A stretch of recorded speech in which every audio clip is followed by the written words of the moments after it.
Okay, that's okay. Mhm. Okay. Okay, so I just turned the recording on so we can have this. Okay, so let me share my screen and I'm going to go into my iPad. There we go.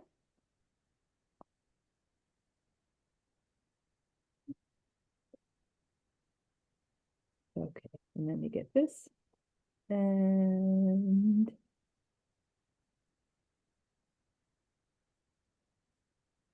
okay.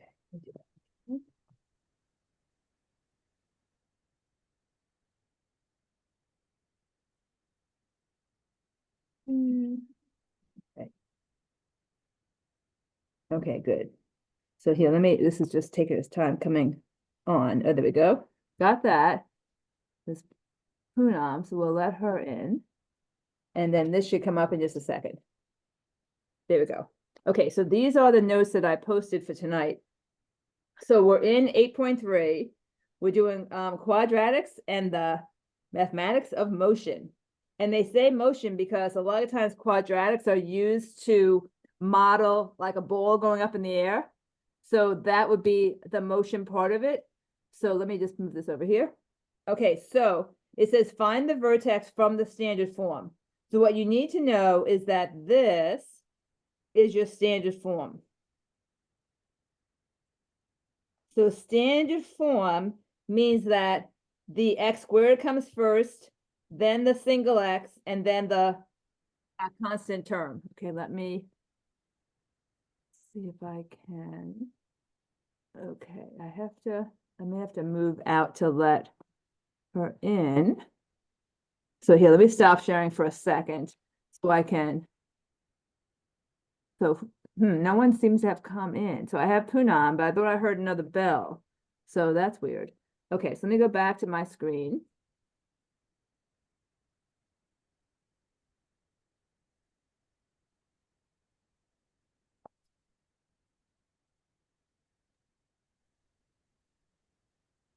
Okay, so this standard form is also referred to as ABC form. So it's called ABC form because this is the A, which is the coefficient of the squared term. This is the B, which is the coefficient of the linear term. And the C is the constant. Okay, so the vertex itself has these coordinates. So what does that mean? That means that if you had it in standard form, you could find the vertex by looking at the B, dividing it by 2a and negating it, and then taking this and plugging it back into the original equation. So we'll do that, it'll make more sense. But let's first talk about what a vertex is. Okay, if you have a parabola and this is your XY axis, and let's say your parabola looks like this, the lowest part is the vertex. Now it could be this way, or it could be this way. So if A is greater than 1, it looks like it's upward facing. If A is less than 1, it's going to be downward facing. So those are the only two options. They can move along the x-axis, but it's either going to be up or down. And these go forever and ever. Okay, so if you put this in your calculator, you'd also see it. But we're going to find the vertex using this right now. So it says find the vertex and sketch this graph. So here's my quadratic. A good approach is to list out for yourself the A's, the B's, and the C's. Okay, so the A is the coefficient of the x squared term. It's a 1. The B is the coefficient of the linear term. It is a -10. It's important to take it with a sign. And the C is the coefficient of the C is the constant. So it comes like this with its sign as well. So if I want to figure out the vertex, I'm going to first say, I want -b over 2a. That will give me my x value of the vertex. And then I'm going to take whatever number it was that I got and plug it back in the equation.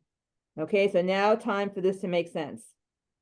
Negative b over 2a would be a negative 10 over 2a, and since a is 1, it would be 2.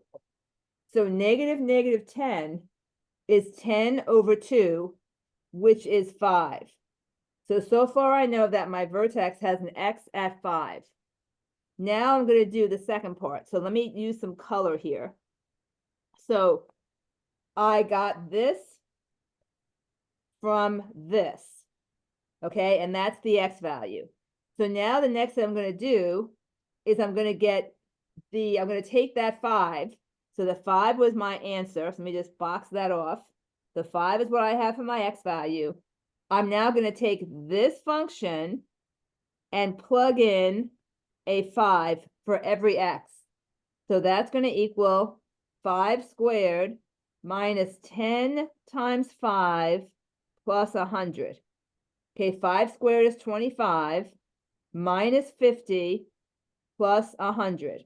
So that's negative 25 plus 100 should get you 75.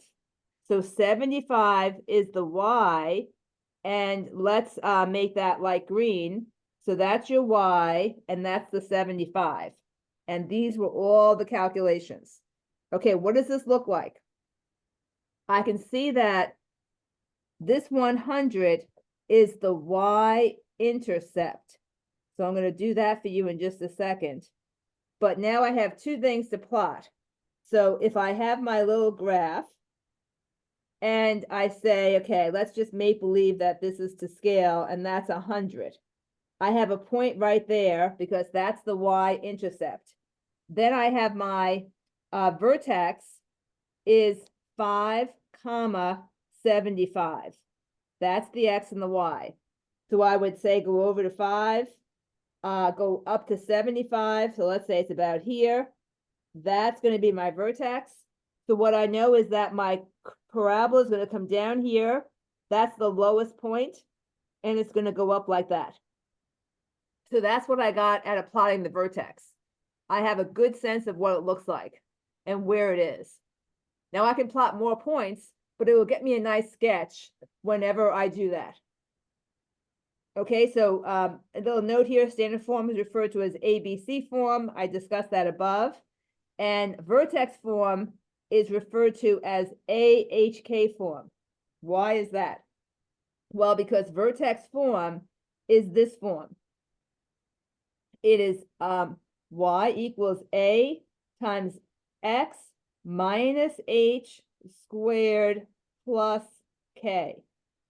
All right, so if you wanted to put this in vertex form, I plug in my h, which is the 5 right here, and 75 would be the k. So the vertex is xy, but it's also h comma k, and we'll go back and forth with that as we come through. So it'll make much more sense as we practice this. Many times they'll give you one form or the other. So this form right here, we're going to work on converting from form to form. So here is vertex form right here. See how it's not like the downhill, the x squared, the x, and the constant? It is this form. So that form is my vertex form. And they want me to put it in the ABC form, which is ax squared plus b squared plus c. So to do that, these are the steps, and they wrote them all out for us. Here's your function. Plug it in here. Then they say write out the factors. Okay, so what you have to know is that if you have x plus 7 squared, that means that you have x plus 7 times x plus 7. And then the 3 comes along, and then you're still going to say minus 9. So you have to do a procedure called foiling, and I'll do that over here for you. In order to multiply those two parens, you're going to FOIL. So if I have x plus 7 times another x plus 7, the F stands for first. So multiply the first together. That's here and here. That gives me x squared. Then O stands for outer. Multiply the outer numbers together. So that's this guy and this guy. And that gives me a positive 7x. Multiply the inner numbers together. That's going to be this guy and this guy. That's going to give me another 7x. And then L stands for last. Multiply the 7s together. And that ends up getting 49. So then combine like terms, and you get, after you FOIL and simplify, 14x plus 49, which is what they have right here. So that's how they got that next step. Okay, so now, and notice that everything's positive here, but if we had negatives, we'd have to incorporate that, and we'll have practice with that in just a little bit.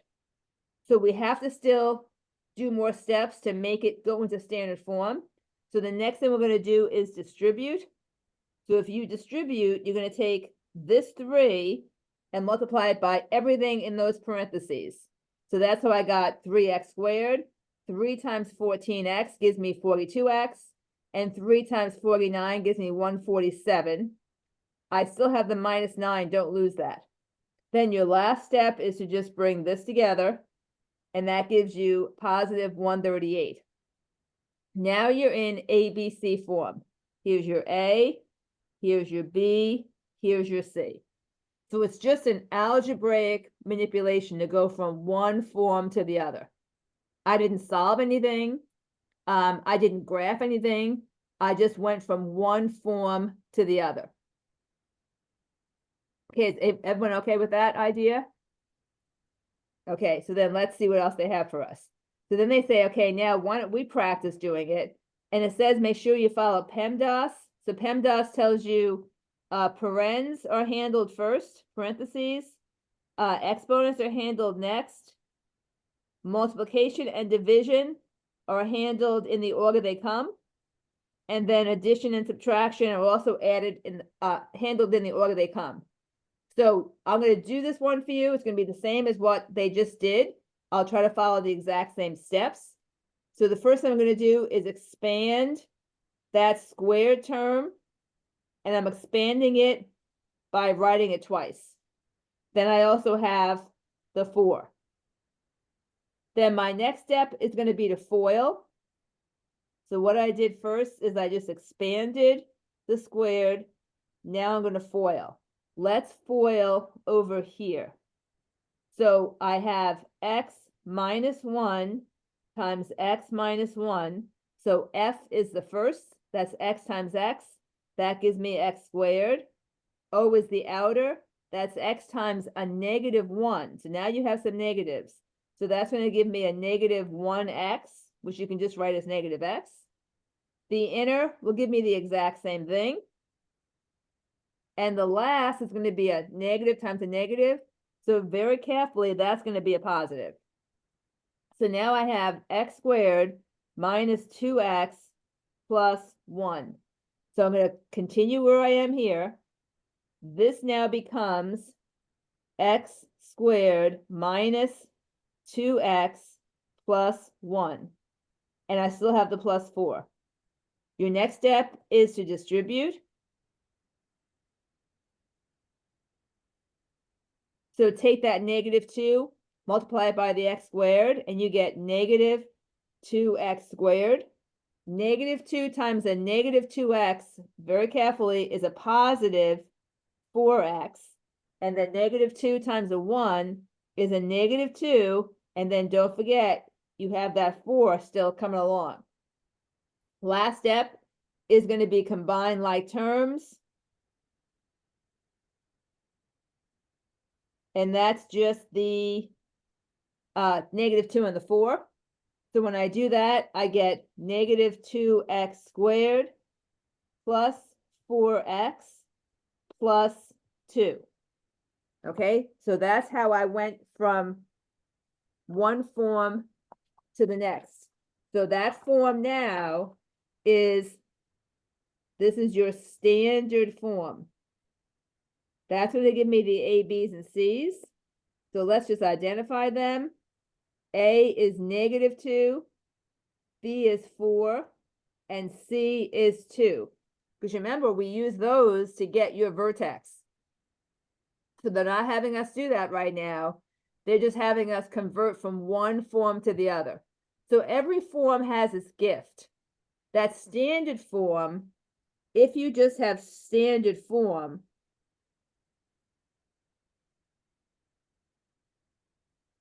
that gives you the y-intercept. And that's just the constant. So here is your y-intercept. That's the gift of standard form. Vertex form, just like you would think, it gives you the vertex. And that's going to be your H comma K. Okay, so every form has a gift. So if you've been given vertex form, you wouldn't like try to expand it to standard form and then do -b/2a to get the vertex. You would just use the form. If you're given standard form, you wouldn't like try to convert it and then try to calculate the y-intercept. You would just take the y-intercept. Okay, so accept the gift that's offered. Okay, so it's very easy to go from vertex form to standard form. Not as easy to go the other way. Okay, so going the other way to go from standard form to vertex form, one of the strategies is completing the square. This is what most of the kids learn. And the simple case is when your leading coefficient, that A, is 1. So this is how you do it. The goal is to work with perfect squares. So perfect squares is this. When I write this out and I FOIL it, I get this. So that's called a perfect square. Okay, you've got a square term here, and then you have 2 times the m and the x. So that's a special thing called a perfect square. That's your goal. So look how they're going to do this. And then I'll do one, but let's analyze what they've done. Here is standard form.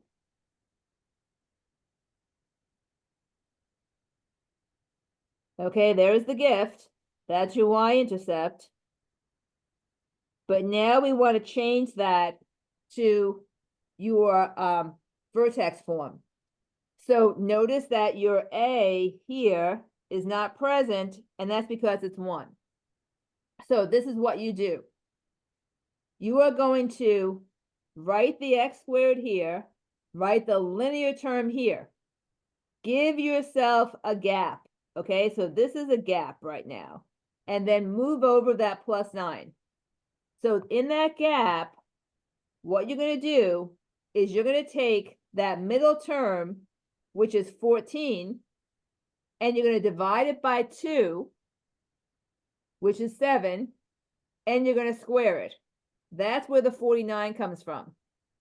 So you're going to add a 49. Now, you can't just add it because you're going to change your equation then. So you have to simultaneously subtract it. Now, that I know sounds very goofy, but bear with me. This is what's going to happen. You're going to now scoot that 14 next to the 49. This right here is now a perfect square. That's the form you want. The -49 that you had to add also because you had to balance things out, just like in Chem Lab, you're going to get a -40. Now you're in vertex form. Okay, so that's kind of what you do. But let's actually do some. So that's your example, but now let me talk it through. And I have a strategy that I think is going to help you. So it's called working both sides of the street. So this is what I'm going to do. First off, I look at this. I recognize that this is in standard form. If it's not in standard form, reorganize it. They tend to give it to you in a nice form. But if they don't, reorganize it so that you have the x power, the x to the 2, then the linear, then the constant. Okay, so I'm going to rewrite this. This can still say fx. I'm going to keep these two friends together. I'm going to give myself a gap and move the -2 over there. Okay? I'm going to underline this 12, just for emphasis. I'm going to divide that in half. When I divide it in half, this is where I'm going to work both sides of the street. I get a 6. What's going to happen down here is that that's going to be my squared. I know that's going to happen, so I'm not going to have to rethink it. I'm just going to play both sides of the street. And when I take that 6, I have to square it. That gives me 36. And then in order to keep things balanced, I have to subtract. Okay, now they reorganize it. So here you have this. Then you have x squared plus 12x plus 36. Then we're going to add a -36 and a -2. That gives me a -38. So now your job was going to be to look at this and try to factor it. But if you have done this first, you're already there. So that's why I like to not have to think this through twice. I know it's going to be a +6 because when I divided the 12 by 2, I got +6. Then I'm going to also bring along the -38, and now we are in vertex form. Okay, so that's what I did. So you could have done the same thing for the example they gave us. The second we did this step here, when you got the 7, before you squared it, skip a step and put your 7 right here. Because then you're not rethinking this. Because if you were to factor this, you would get x plus 7 times x plus 7. But why wait? Why not just go right from the 14 to the 7 here, to the squared 7 here, and you kind of have the pieces of the puzzle set up. So I'm going to do another one too. Now, what I can do is I'll not say anything. I'll just do it. Why don't you try to do it also, and then look up for support, and we'll see where we're getting stuck.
Okay, how are we doing?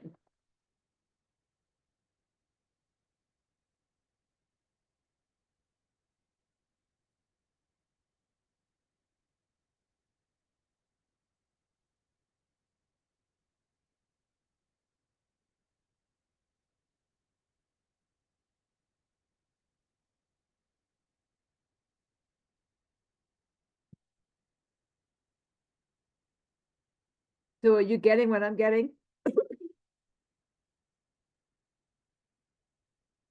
So do you see the advantage of trying to work both sides of the street? You don't have to rethink if you're also going right there. Because the second you get that -8, put it down towards the bottom. Then you have to wait to figure out what your constant term is going to be. But that's okay. You've got the hard part taken care of. Now, what's going to happen, since you always square the b divided by 2, since you always square that, this term right here will forever and ever be positive. You'll never get a negative there. So that means that you'll always get a negative there, because you've got to do the opposite to keep things balanced, okay? If you attempt to get a negative, think about that. It'll never be negative, because this gives you -8 times -8, which is a positive. Okay, so that means you're going to be adding a negative to whatever the original constant term was. And that's how I got what I got. Okay, so we have vertex form, so we're good. So that's the simple case. So what else do they have for us here? Okay, so that's just when A equals 1.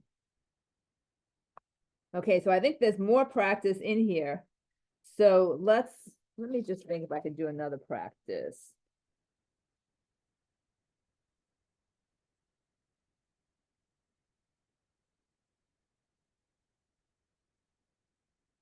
Okay, why don't we, since we have a little space here and it's such a new topic, let me give you another one to practice.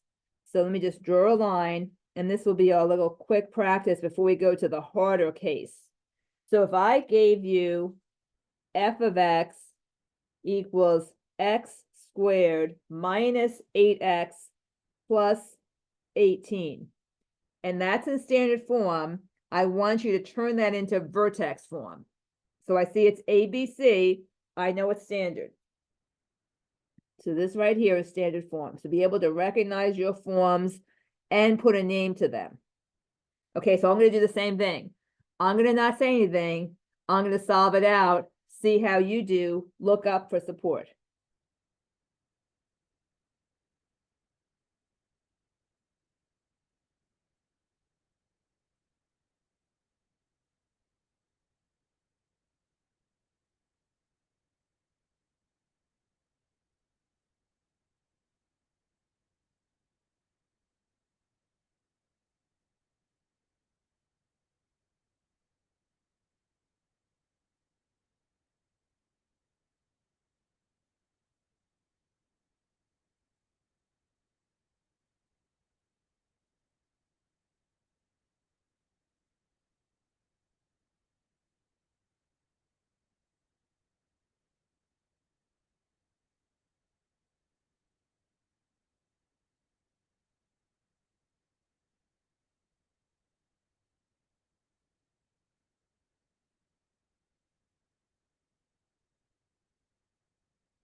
Does that feel a little smoother as we're going through another example?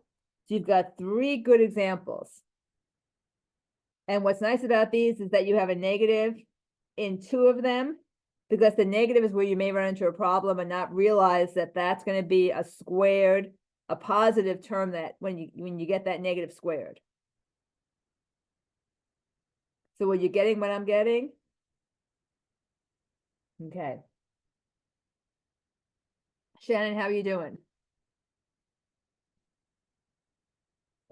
Okay, good. Okay, so that's what I have for that.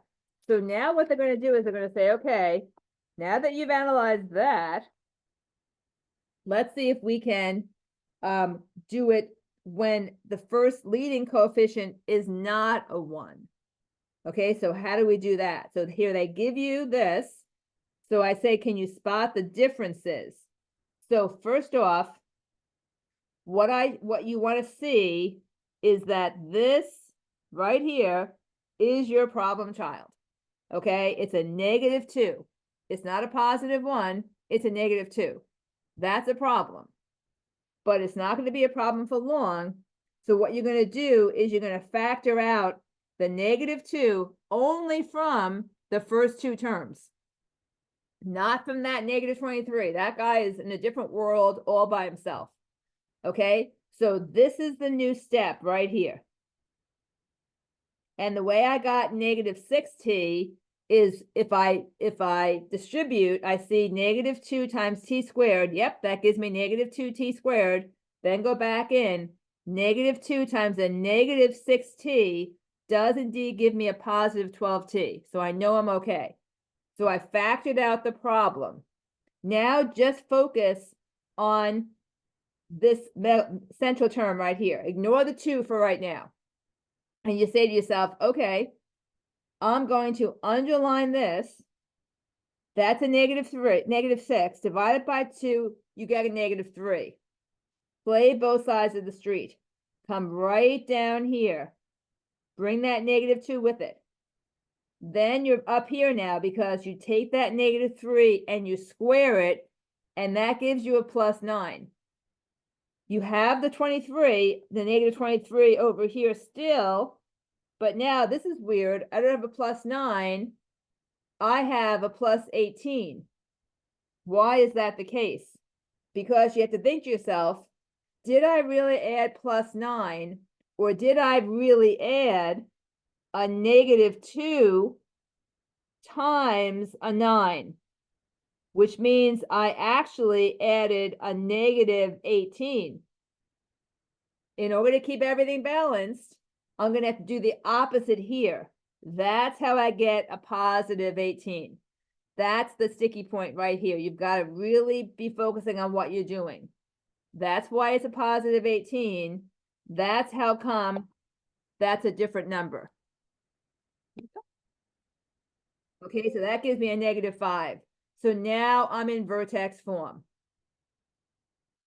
Okay, so the other thing we have to start learning how to do is how to read the vertex form. Okay, vertex form is A, some number A. When your A is 1, you don't have to have anything there. But in this situation that we just did, the A is negative 2. So I know that my parabola is going to be facing this way this time. And here's my vertex right there. Okay, it's because of that negative. So next thing, vertex form, I have an A, and then I have an X minus H squared plus K. So now we're going to play the matching column because I want to know, well, what is my vertex? I have it in vertex form, but we haven't really said what the XY is. So you've got to match. I see right here, this says X minus H. I look over here, this says T minus 3. Therefore, my 3 is my H. So far I know that the X part of it, let me see if I can get out of here. Okay, the X part of it is going to be 3. Then do the same thing for the K. So look what happened there. Here is your plus K, but I have a minus here. So since it's a minus, that doesn't match that. That means that this number has to have a different sign.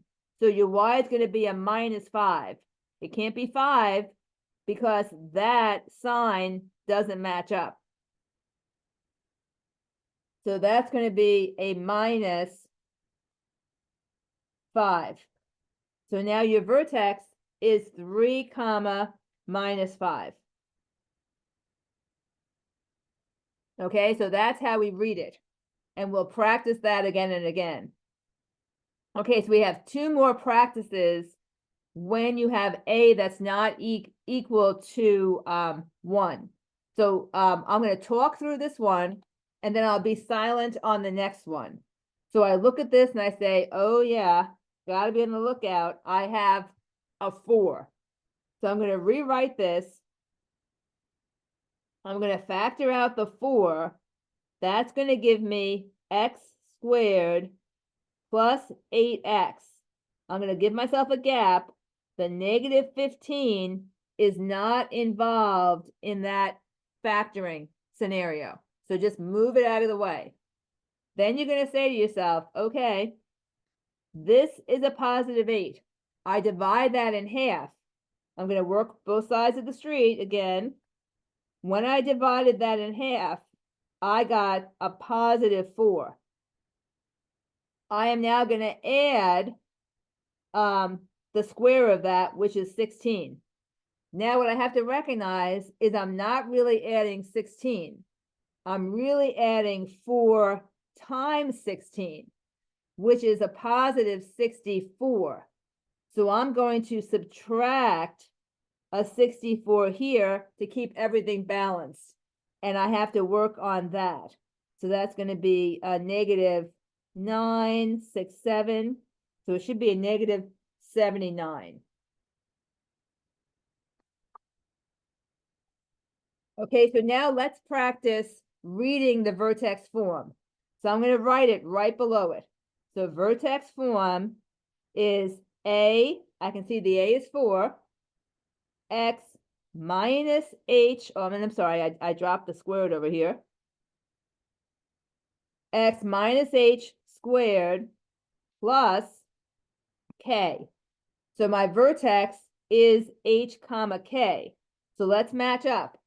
Since the negative doesn't match the positive I have there, make that 4 a negative 4. Then since the negative in front of the 79 doesn't match the positive in front of the K, make that K a negative 79. That is your vertex.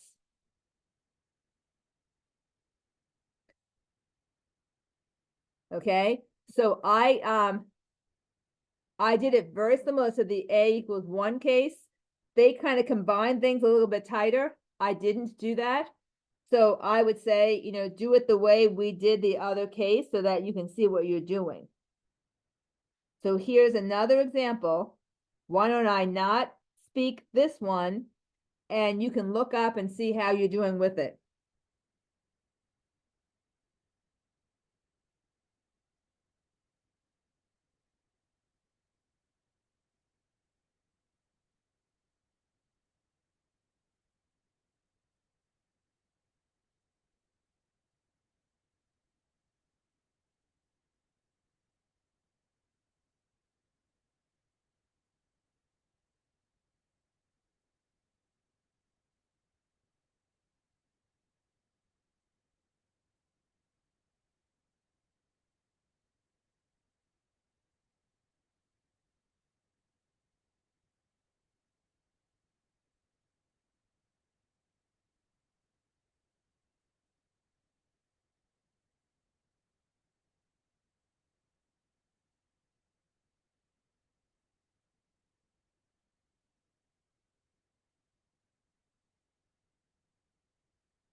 Okay, how is that one looking?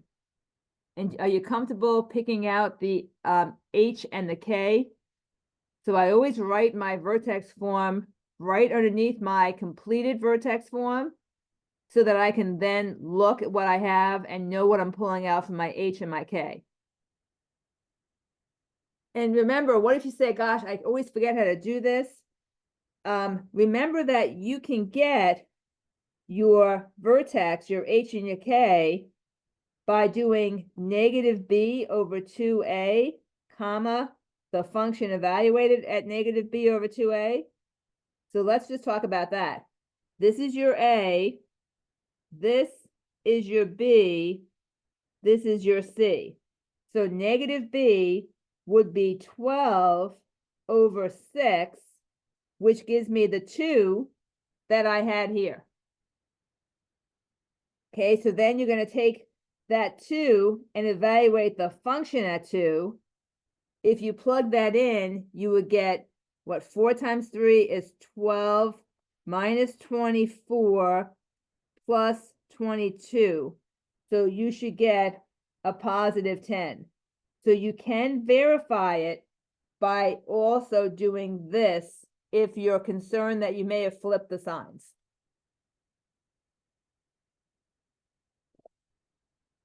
Because negative b over 2a is always going to work. That will get you your x. Once you have your x, you just plug it back into the original equation and you get your y. And now you have the vertex again. So it just affirms that you have done completing the square correctly.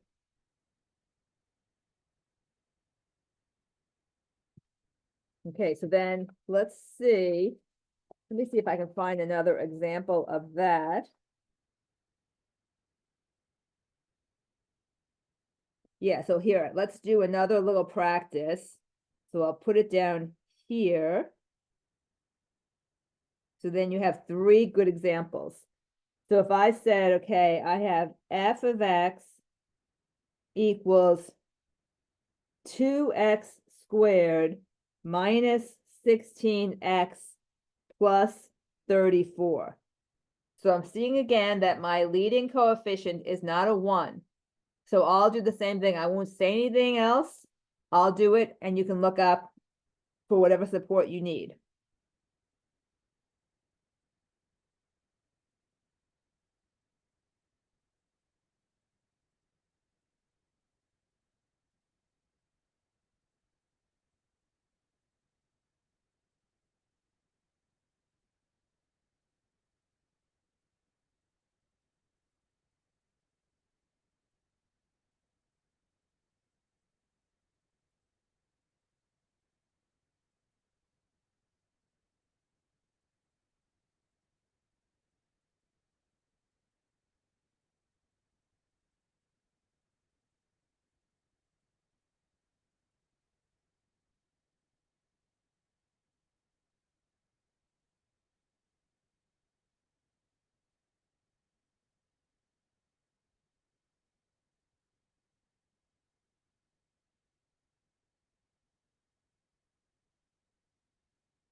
So what do we think? Is that okay? Just see. Okay.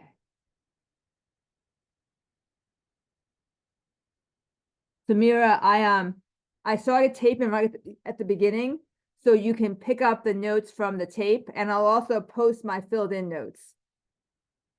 Now, have you done this kind of stuff before? Thank you. Oh, you're welcome. No. Okay, so yeah, so I'll have a recording of me doing all this, and then you can also look at the visual. Oh my gosh, he's so cute. Listen, I'm sorry about this. Professor Poonam already knows this boy has literally been in and out of the hospital for the last 3 weeks. So now he's starting to get better. So now Oh, what I was the can only matter? imagine he's like has a lot of built up energy. Oh, I bet. Well, he looks so cute. Is he feeling better now? Yes. So what was up?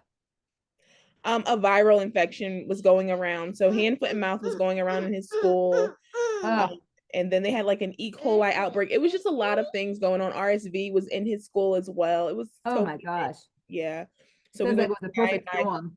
twice, and then we ended up at Children's National. Oh wow. Well, I'm so sorry to hear that. My daughter used to work at Children's National. So it's not where you want to hang out, but it is a great place. Definitely. They're definitely going to get you the answers that no other hospital could find for us.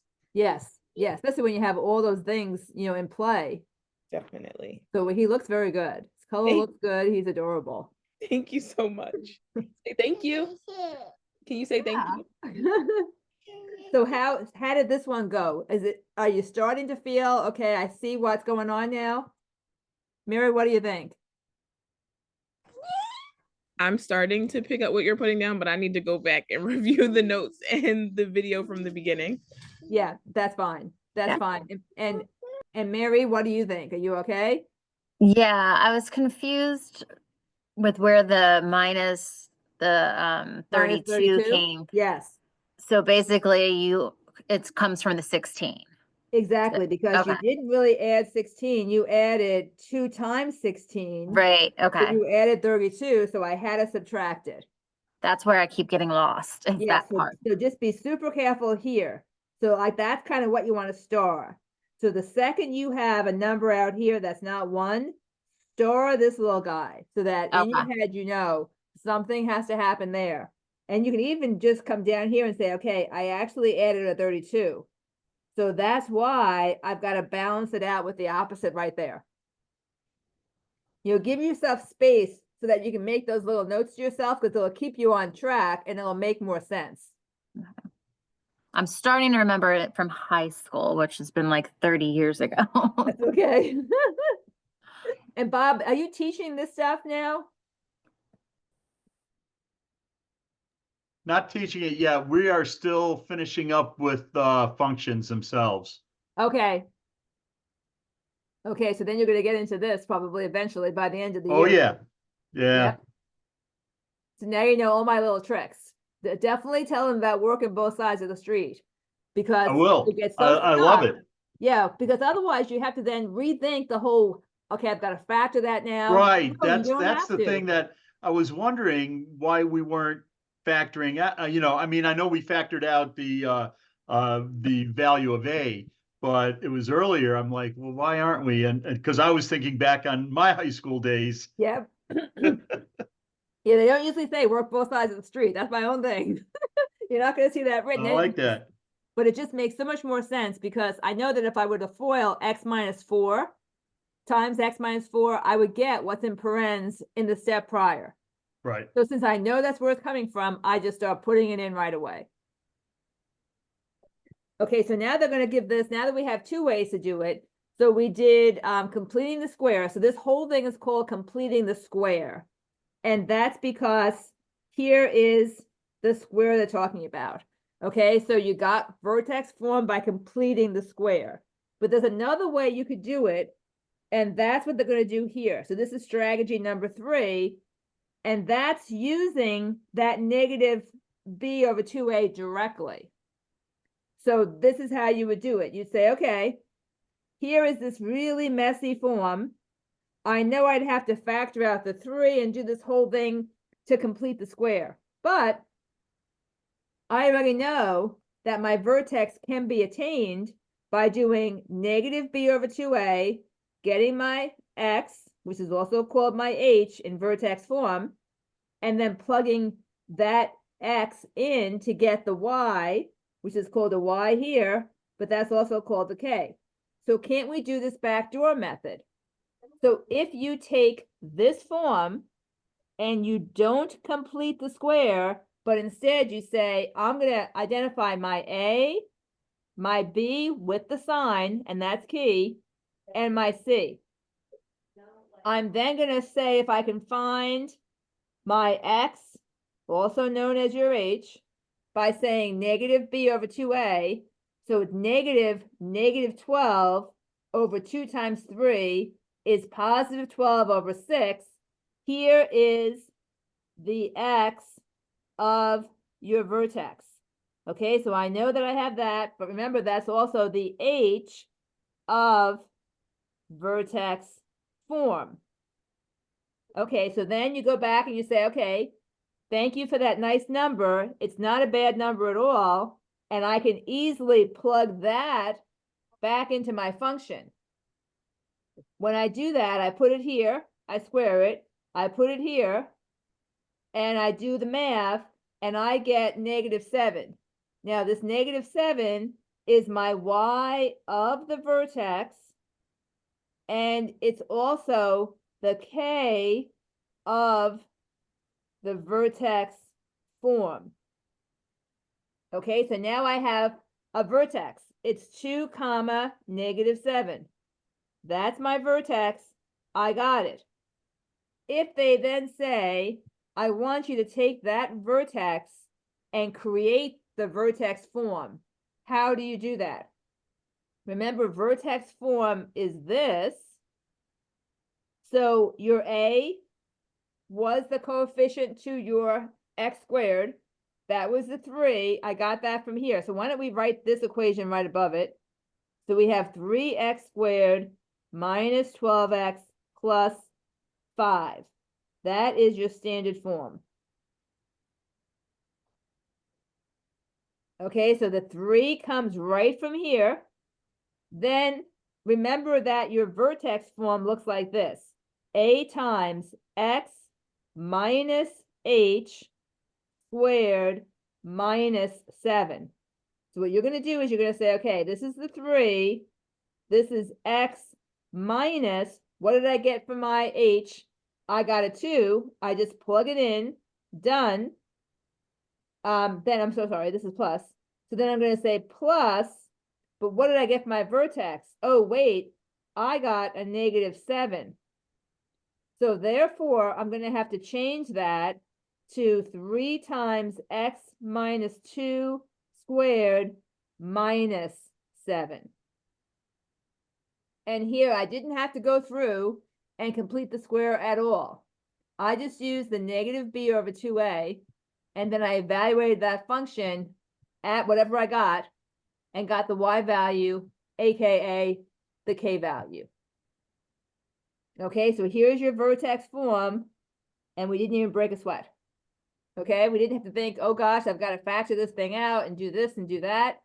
So if I tell you you have to factor it out, you've got to show me completing the square. Couldn't you still do this and verify that you have the correct answer? Yes, they should all match up. So one form should affirm the other form. Okay, so we don't have much left. So you're all surviving, which is fabulous. No one has dropped off, which is good. So now we come to the mystery part of the evening. Okay, it's not a mystery murder, it's a parabola. So maybe not as exciting, but that's okay. So it says, find the equation of the parabola in this figure. And they want you to write it in both forms. Write it in vertex form and in standard form. So I look at that and I say, okay, what am I going to do with this? So, because maybe this is a little hard to read, they gave us these values. So I need vertex form. So vertex form is y equals a times x minus h squared plus k, and just do that over and over for yourself. Okay, whereas standard form is y equals ax squared plus bx plus c. So it's easier to get it into vertex form. We can ignore for right now the y-intercept, although I do know that that c will eventually be a 3. Okay, so I know that's going to happen because I know that the c in standard form is the y-intercept. So let's deal with this. We're just going to plug in. If my vertex is 2, 1, I take that standard form. I don't know what this is, right? They didn't give me the a. Don't discard it. I might still need a number there. So then I have, let's see, I have x minus my h is 2. So this is your hk, also known as your xy. So I have that, and then I have plus 1. Okay, what are your thoughts about figuring out a? I have to solve that mystery. Lesser people ignore it and say, oh, it must just be 1. I'm going to be done with it. How can I use the y-intercept to figure out what it is?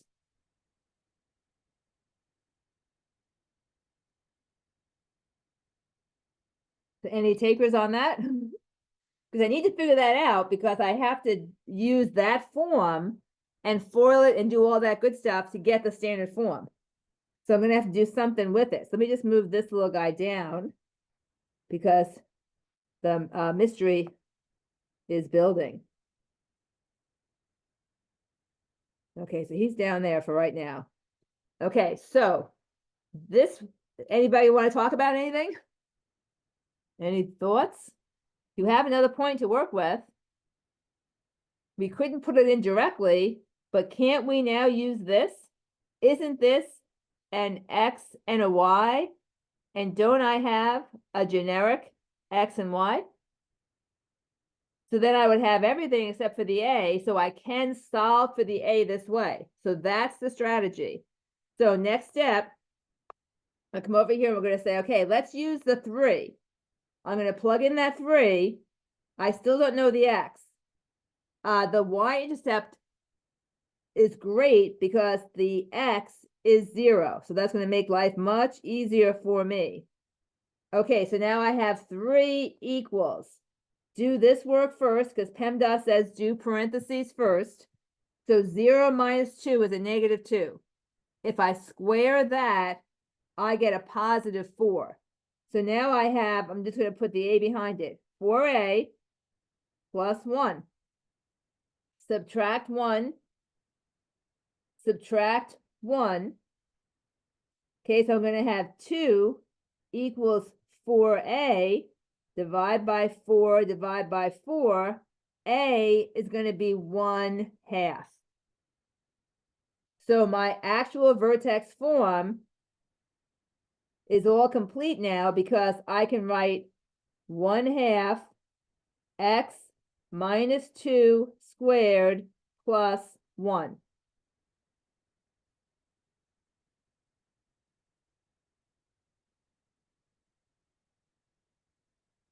Okay, so I have all that. So now I want to get standard form. I have to do a lot of math to get that because I can't just plug it in. This 1 over here is not your C. And I know that because I know my C is 3 because that is my C. So I'm going to take this form and we're going to work it over here. We're going to come over here and we're going to say, okay, I'm going to expand it. So y is going to equal 1/2. Then I have x minus 2 times another x minus 2 plus 1. Okay, do this first in here. That's going to get me x squared, and I'm going to have to FOIL that. So first gives me x squared. Outer gives me a negative 2x. Inner gives me another negative 2x. And last gives me a positive 4. Okay, but I have a 1/2 here. I've got this plus 1 still hanging out. Don't lose it. Combine like terms inside this bracket. I have x squared minus 4x plus 4 plus 1. Okay, we're going to distribute this 1/2, 1, 2, 3 places. So I'm going to get 1/2 x squared. That makes sense because I know my a is 1/2. Minus 1/2 times 4 is 2. Plus 1/2 times 4 is 2 again. And now I can bring that 1 along. So I get y equals 1/2 x squared minus 2x plus 3. That 3 matches up with that 3. The 1/2 matches up with this 1/2. Mystery solved. Okay, so I've got both forms. And your first approach is always going to be, given this information, write it in vertex form. Then use your y-intercept to solve for your a. Don't forget to put the a there. Then once you have your a, then you can expand it, FOIL, distribute, combine like terms, and things should affirm each other. Okay, the a is going to affirm for me. The C affirms. What else can I figure out? Well, I know my vertex is 2, 1, right? Couldn't I figure out if that's correct by doing negative b over 2a? And then the function, not put a negative there. The function evaluated at negative b over 2a. So now that I have my a, b's, and c's, negative b, I'm looking here now. Why don't I label those? This is my a. Whoops, let me label it with, this is my a, that is my b, and that is my c. So negative b is a negative negative 2, which is 2 over 2 times 1/2, which is 1. And you can yell bingo because look, that matched up. So I know that I'm good. I'm getting the same x value. Now just seal the deal. take that 2 and plug it in. So I'm going to say, to get my y value, I'm going to have 1/2. This is 2 squared minus 2 times 2 plus 3. That's 1/2 times 4 minus 4 plus 3. 1/2 times 4 is 2. 2 minus 4 is a -2. Plus 3 is a +1. And that's the second half of the bingo. Everything affirms. So I know I have done that correctly. Because I got the same vertex when I analyzed my standard form that I created by using, by expanding the vertex form that I got through those 2 points. And does it look like it's right? So that looks certainly like I'm at 2, 1. And my y-intercept should be 3, and that's in between. So I'm assuming that that is correct as well. So they're counting by 2s. You see that? If that's a 12 up there, this must be 2, 4, 6, 8, 10, 12. So right in between should be a 3, and that matches the graph that they gave me. So everything lines up.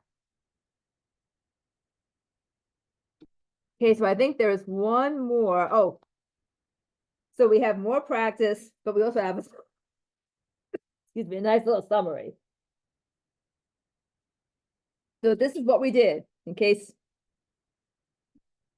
this was overwhelming. Okay, so you know what the quadratic function in vertex form now looks like. I write that over and over again so I can kind of memorize it. So here's the form I want. Here is my standard form. When I have the vertex form, this is a great little summary because it tells you, okay, the vertex is your H and K. If you have standard form, the vertex is not as easy to read, but you can still calculate it. So then it says, whether in standard or vertex form, the value of the coefficient A determines if the parabola is relatively narrow or flat. Okay, so if A is greater than 0, the parabola is concave up. So if it's greater than 0, it's going to look like this, and that vertex will be the lowest point of the function. If instead A is less than 0, it is concave down, and the vertex is now the highest point of the function. Okay, so that A has a big role.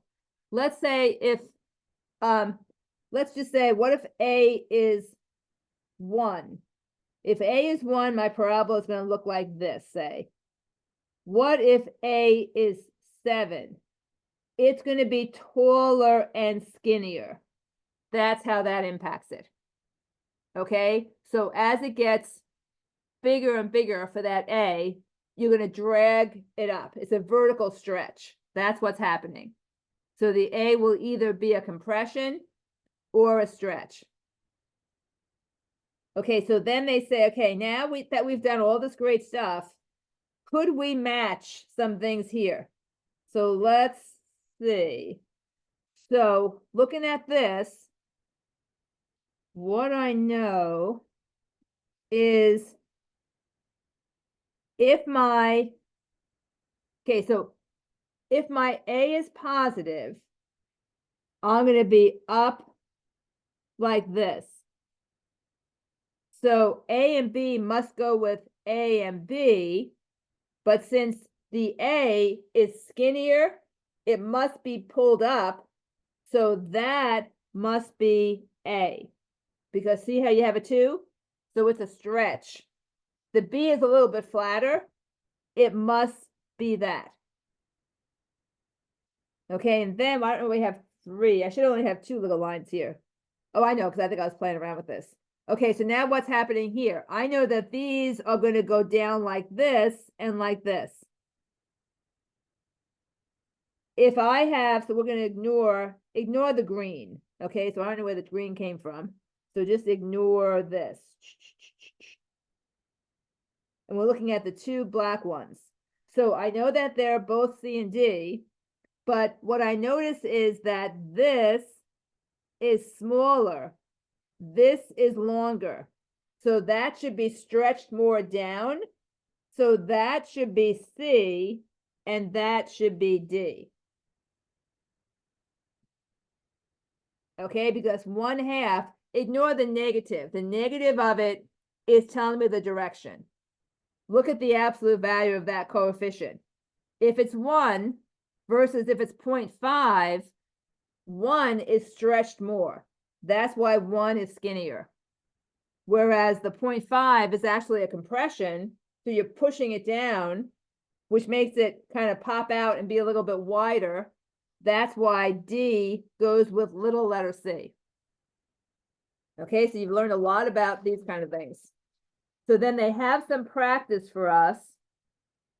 So we can do, there's a couple of practice problems. Why don't we do those and then we can call it a night. And then what we're going to do next class on the video, which is up now. So whenever that fits in your schedule. Well, do I have this? I guess I don't have. Do you have more practice on yours?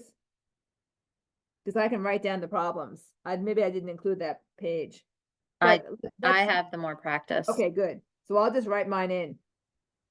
So this is what's coming next week on the video. We're going to take the standard form and we're going to find the roots of the function. So just as a little preview, if you have standard form of parabola, we've been working on the vertex, but what we haven't talked about is where it crosses the x-axis. And that's what factoring does for us. So we're going to do is all factoring next time. So once we finish 8.3 and 8.4, you have the y-intercept, you have the vertex, you have the roots. You can graph any of your quadratics. Okay, quadratics or parabolas, those terms are used interchangeably. Let me go back and I'll fill in my little practice ones here since I don't have them written down. So the first one I have, and just make sure we have the same ones, is y equals x squared minus 8x plus 11. Then for 2, I have y equals x squared minus 12x plus 28. And then 3 was where a is greater than 1. So that's going to be 3x squared minus 12x plus 1. And then 4 is going to be y equals negative 3x squared plus 24x minus 27. Okay, so those are all, these are complete the square right here. So you've got the easy and the harder. Then what they did for the rest of them, they said, okay, once you can do that, then could you write these in standard form? So they're going to give you the vertex form, and they're going to have you convert that to the standard form. So now we have everything here. Okay, so why don't I do one and then I'll let you do the other one and I'll do it quietly. So just to refresh, remember the first one is the easier setup. You're going to move that plus 11 away. You're going to underline the -8, divide it in half, and you're going to get -4. You're going to immediately put that down here. Then you're going to take that -4 and square it. You will always get a positive.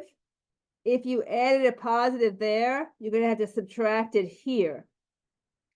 This is what gets factored, but we've already figured that out because I thought ahead and worked that side of the street as well. Now I have a positive 11 and a -16. That gives me a -5, and we are done.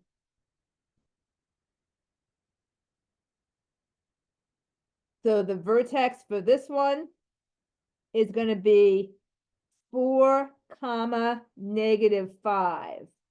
Because vertex form is A times X minus H squared plus K. So you probably are thinking this one looks pretty easy now that we've done all this harder stuff. Katie, did anybody need any clarification on what I did here?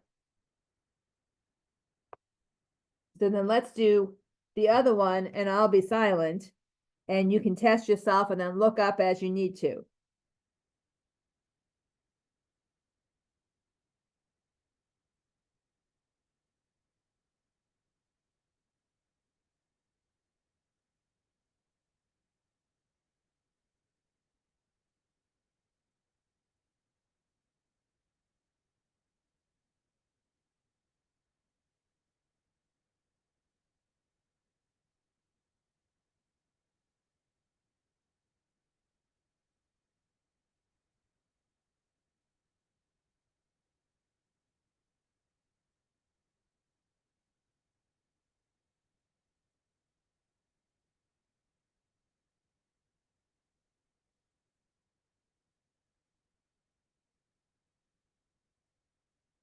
To practice reading the vertex from the vertex form, because you're getting those signs correct or sometimes tricky. Sometimes it's tricky.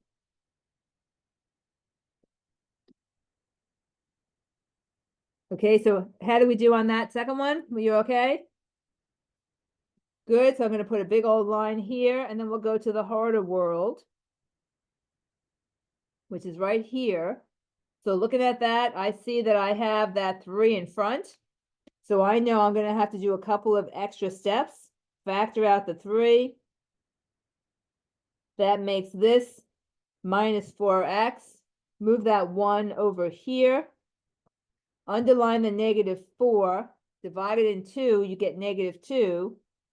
Immediately write that down here, square that -2, and you get a +4. But remember, you actually added a 12, so you added a 12, so you're going to subtract a 12. That's going to give you -11. So my vertex will be 2 comma -11.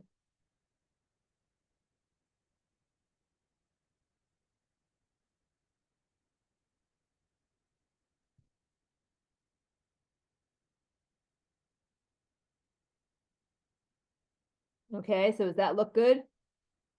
So then I'll be silent for this one.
So this you need to be careful because you had to factor out a -3, and then you had to make sure you had the right sign on the linear term.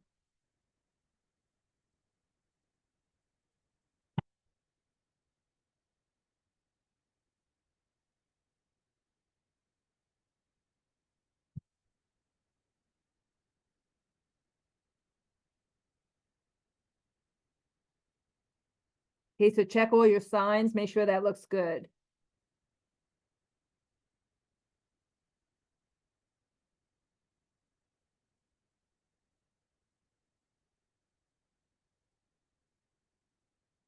And then make sure you read the vertex correctly, because this is the first one we had a plus.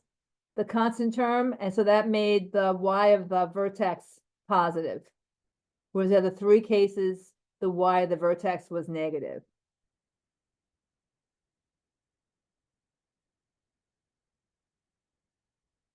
So then the only thing we have left to do is to change things into the standard form, and that's just foiling. So anybody have any questions about number 4 before I go on? We okay with that? Okay, so you've got all these good examples, so you can always like try to copy it down without looking at the answers, see if you can get them so that you're a master at both the easy, the hard. They didn't give us a practice of putting it back into vertex form by using the negative b over 2a, but you have a couple of practice problems of that as well. So now the last thing we're going to do tonight is this, where you have given standard form, excuse me, you're given vertex form, and you want to create standard form. So the only little trick for that is make sure that you write this twice. Because a lot of my pre-cal kids, what they love to do is to distribute this here and here. And you can't do that. You can't take the squared and put it here and here if this operation is an addition or a subtraction. You've got to write it twice and FOIL it. Because otherwise you drop out that middle term, and that's a big no-no. So if I'm going to do this, what comes next is I first FOIL this. So this maneuver is FOIL. I'd encourage you just to write it down and then follow the steps so that it's just like a little formula. So first is x times x, that's x squared. Outer is x times a positive 3. And what you're going to notice, you will always get the same number here twice because it was a perfect square. Okay, so that's the nice part about that. Make sure you don't forget the plus 7, but don't put it in too early. So then you're going to combine your like terms. Still wait for that positive 7 because you've got to distribute that negative 3 to everything in the parentheses.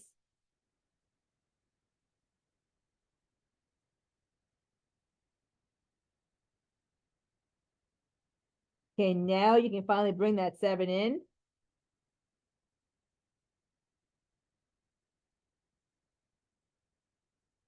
And we're done.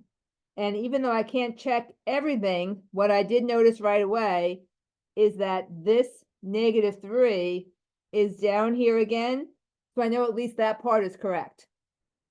Notice that the negative 20 will never match the positive 7. This is your y-intercept. This is the y of the vertex. Okay, so that's how that works. And all we did was FOIL it. And then why don't I do the next one silently? You can test yourself, see if you can get it into vertex form. Or excuse me, into standard form from the vertex form.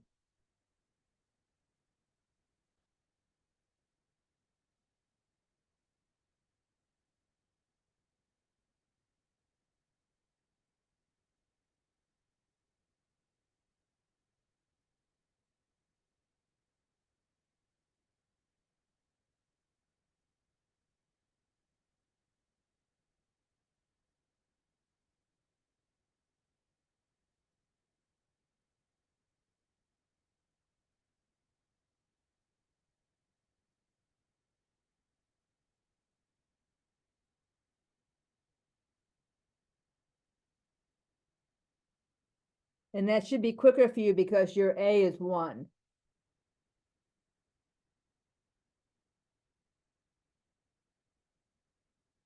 So that's it. That's the whole shooting match. So we did a lot of algebra because a lot of maneuvering from vertex form to standard form and back and forth.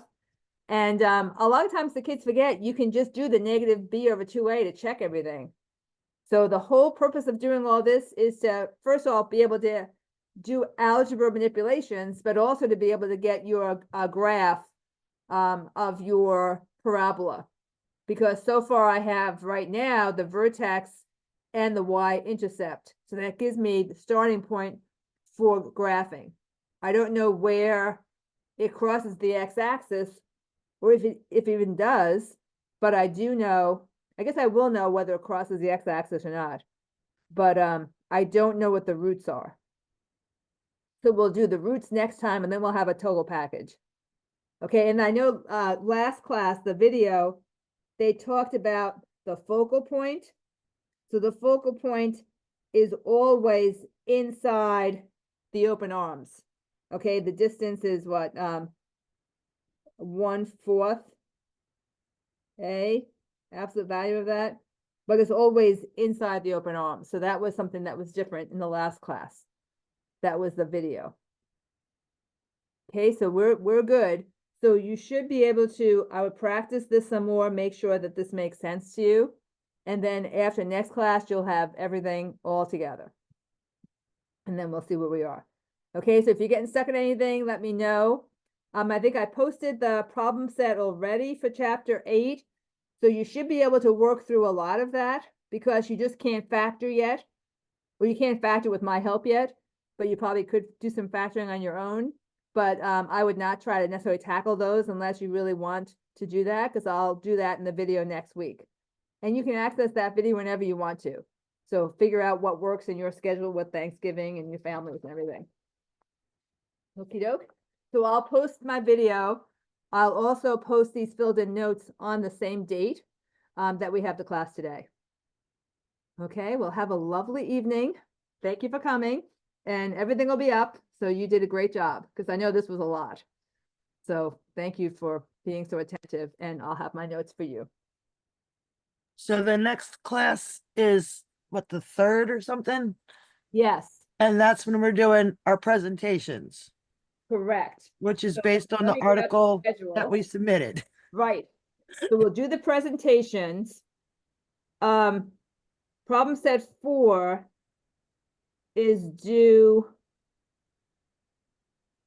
That night also, I believe. that night also. So let me know if you're having any problems with that problem set, because you'll have all the information, but if you're getting stuck, just reach out and I can help you with that. Because that's all really good information, and that's what, it's so important for algebra teachers down the road to understand that, but it's really good math stuff. So Yeah, and yes, so we'll, go ahead. Go ahead. I was gonna let you finish your thought. Okay, so I was gonna say then besides the presentation, I have a review for chapter 8 test. So we'll do that as well. So you'll have that up and I'll give you the answer key and everything for that. So then you should be looking pretty going into the test. Okay. Now with See- the presentation, that Uh-huh. the article, we just kind of talk about the things in the article, how it relates to our own grade and 4th grade. So I teach preschool, so that's I kind know, of so you're gonna probably have to, I would say you're probably talking about 4th grade, and then anything you can think that, gosh, even though this is 4th grade material, I can talk about X, Y, Well, Z.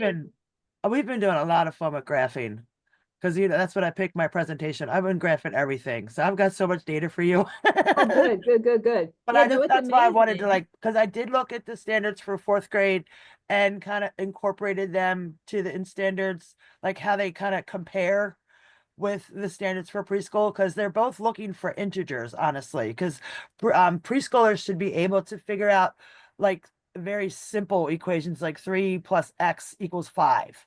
Yep, That kind of stuff. So Yeah. that also, and you can do that by graphing. If you look and say, well, this one is 5, how many is that? That kind of thing. So that's kind Right. of what the direction I'm going in for my presentation. And right, then and I've so got, you really have an equation already, which, yeah, you don't think about that, but the more you do it at that level, you kind of make their brain paths already. So then when yeah, they go and they learn it as, oh, that's gonna be a variable, they already have the pathways, they're just gonna make them deeper. So you're doing a yeah, lot of good work at that level. yeah. And then just having just different examples of using that in the classroom. Yes, exactly. That's exactly right. So if you can, like if you can do like a little handout or something like that, like an example of a worksheet or something along those lines so that people can actually see it as you're talking about it, that could be a good thing. I've been taking pictures of the graphs that we've been doing. Okay, perfect, perfect. Okay. Yeah, that sounds good.